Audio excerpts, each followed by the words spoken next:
কোটা আন্দোলনকারী শিক্ষার্থীদের সাথে ছাত্রলীগের দফায় দফায় সংঘর্ষ হয়েছে। পরিস্থিতি নিয়ন্ত্রণে পুলিশ টিয়ার শেল নিক্ষেপ করে পরিস্থিতি নিয়ন্ত্রণে আনে।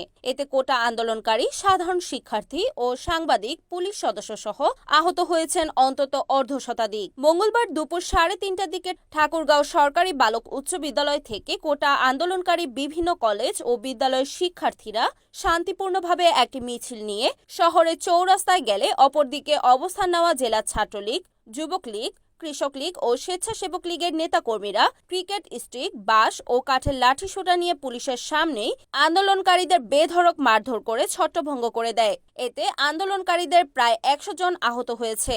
পরে আবার কোটা আন্দোলনকারীরা ক্ষুব্ধ হয়ে সরকারি বালক উচ্চ বিদ্যালয় মাঠে জমায়েত হয় ও কোটা সমন্বয় করার জন্য স্লোগান দেন। সেখান থেকে তারা আবার একটি মিছিল বের করে বঙ্গবন্ধু সড়ক দিয়ে চৌরাস্তার দিকে এগুতে চাইলে পুলিশ তাদের লক্ষ্য করে কয়েক দফা টিয়ারশেল নিক্ষেপ করেন।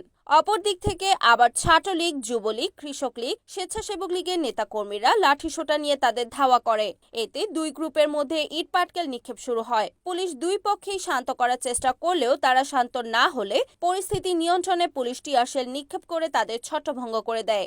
এ সময় বিকাল 4:30টা পর্যন্ত দুই গ্রুপে ছোড়া ইটপাটকেলে কোটা আন্দোলনকারী, ঠাকুরগাঁও সরকারি বালক উচ্চ বিদ্যালয়ের ছাত্রসহ অন্যান্য কলেজ ও বিদ্যালয়ের প্রায় 50 জন ছাত্র আহত হন। এছাড়াও মেয়ে শিক্ষার্থী 11 জন, সাংবাদিক 5 জন, 2 জন পুলিশের মধ্যে একজন সদর থানার পুলিশের কর্মকর্তা আহত হন।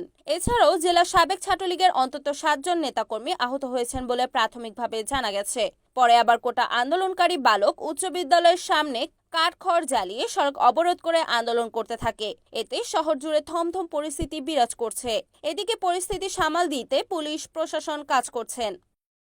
Report Mohammad Minhaj Alam, NAN TV, Thakurgaon.